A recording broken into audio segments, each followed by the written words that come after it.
Makita is a brand known for high quality, functionality, and building tools that tradespeople want. But here's the thing, over the last few years, messaging from Makita has been somewhat non-existent. And with their new releases like the X20 platform, people started to wonder what was happening with Makita. Longtime users on the LXT platform wanted to know, what's going to happen to me and my tools? Am I still going to be able to get batteries? Well, Makita has a message for all of you, and we're going to share it with you right after this message from our sponsor, VCG Construction. Want to help out with the channel? Then head on over to the merch store. You get hats, hoodies, t-shirts. Link will be in the description below. Welcome back, everybody. My name is Vince. If it's your first time here, welcome to you especially. Recently, we met with Makita at their training facility, state-of-the-art, in Atlanta, Georgia.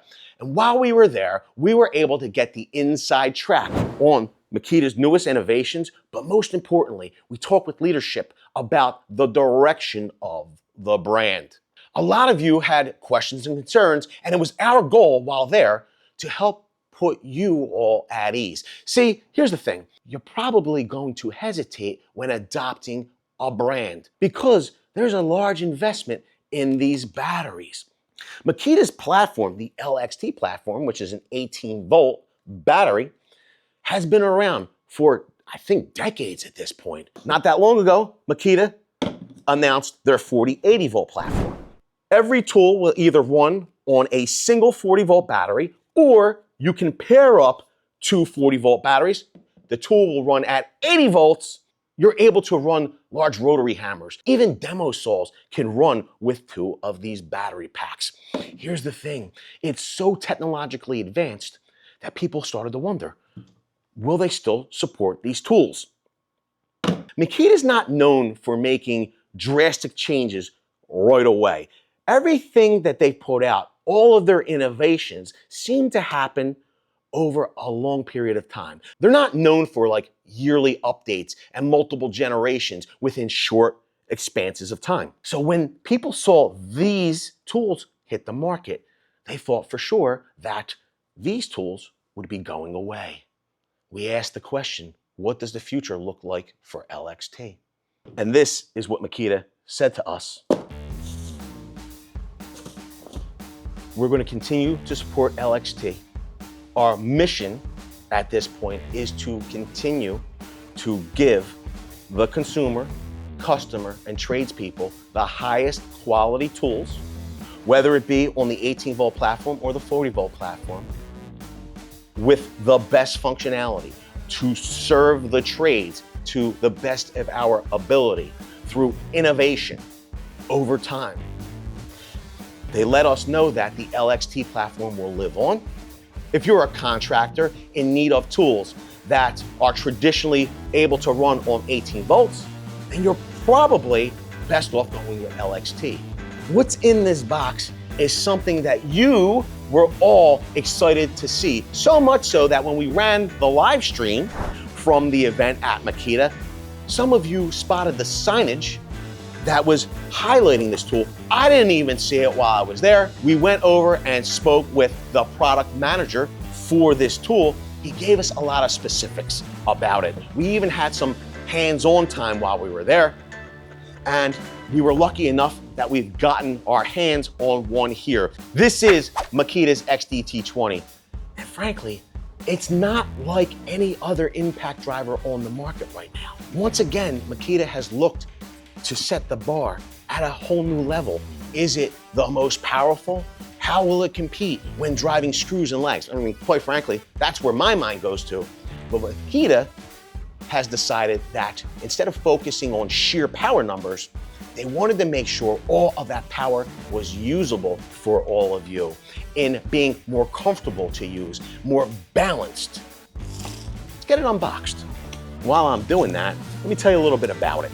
Makita has a legacy of innovation in their cordless impact driver category, and the 18-volt LXT brushless 4-speed impact driver, the X20, sets new standards. It offers a 4-speed power selection with 0 to 1100 RPM, 0 to 2100 RPM, 0 to 3200 RPM, and 0 to 3,600 RPM, and 1,100, 2,600, 3,600, and 3,800 impacts per minute, which provides precise fastening control for a wide range of applications. The impact driver features assist mode, which helps eliminate screw cam out and cross threading by driving at low speed until tightening begins. It also features 2 tightening modes for faster tightening of self-drilling screws in thick or thin gauge metal that helps prevent damage to the screws or workpiece. The XDT20 delivers industry-leading performance in a compact and ergonomic design. Makita is focused on making your work easier. It probably takes a lot of wizardry to make those auto stops and features work, but to you, the user, it would seem small. It feels terrific in my hand. And the one thing that I find very peculiar about this impact driver compared to its predecessors is the handle and base plate placement. Traditionally, the speed selectors and auto selectors were here at the front of the tool. Makita has changed that. They've put that at the rear of the tool.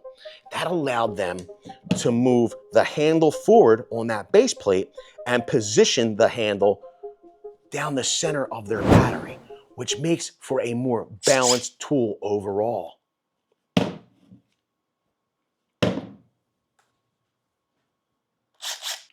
Because of the forward bias of the weight on even the XDT16, you feel that tendency for the tool to want to dip forward. On the new 20, you don't have that forward bias. It's easier to hold the tool out or even overhead. You're not dealing with an unbalanced tool. I also love the new ring light. It leaves 0 hot spots, so you can see better when driving fasteners or drilling holes. Here's the other thing. There was no small investment put into the development of this tool, which means if Makita was going to build something so forward-thinking, LXT is here to stay forever.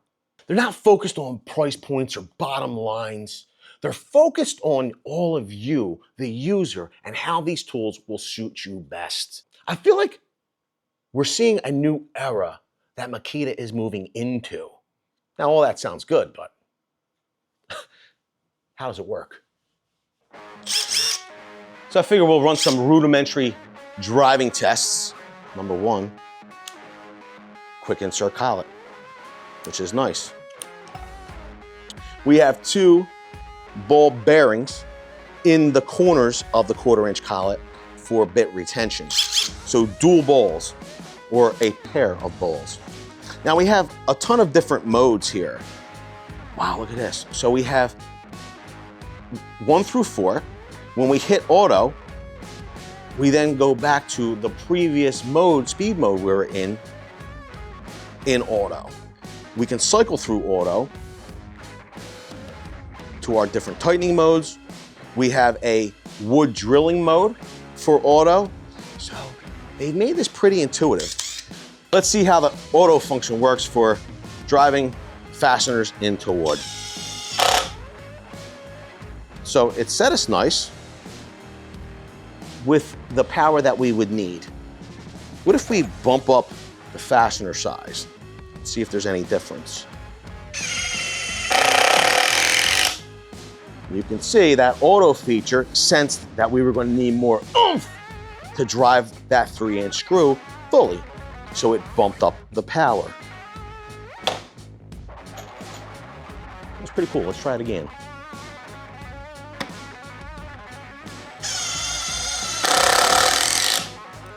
Nice. You can see we were having like 0 cam outs. You know, it takes a tremendous amount of torque to set these 3-inch drywall fasteners into 3 inches of wood. You can see we're experiencing like 0 cam outs. And yes, that's a product of the technology in the tool. It also could have something to do with these awesome Makita bits. I know what some of you are probably saying though, like, what if I don't want to use auto? What if I just want all the juices? Let's see how it does if it's set up before.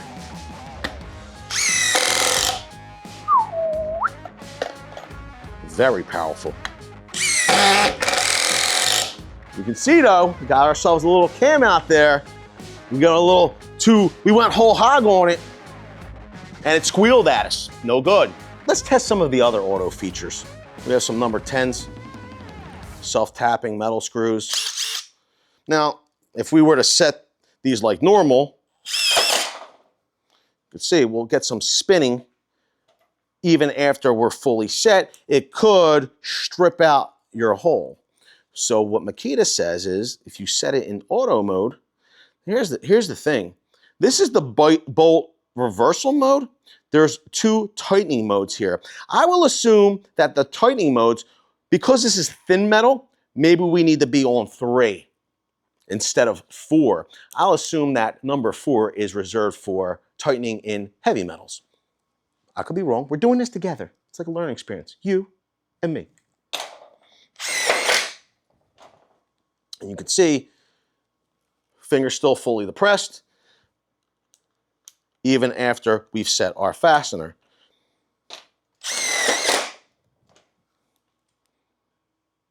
Tightening in heavy metal. I'll just assume they mean like thick gauge, self-tapping in thick gauge studs, 18 gauge, maybe even 16 gauge. Got bad news for all of you. I don't have any of them here. So we'll just assume that it works that way in heavy steel as well. This would be great for framing, but I think that it would probably really excel for people that are strapping wire conduit to metal so that you're not stripping out your hole and you're causing your strap to just hang loose there. Bolt loosening mode. Honestly, I'm not expecting this to work, but I figure we give it a try. I don't know how tight these were set, so I don't think it will work.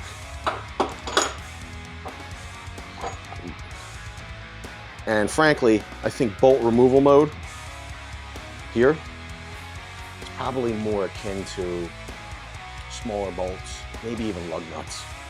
Tighten it down using the bolt removal mode. Okay. Now maybe because I pulsed it, it's the reason why it just went crazy, but from my understanding, bolt removal mode is if I pull the trigger, it should break this loose, and then when it's loose, it should just stop.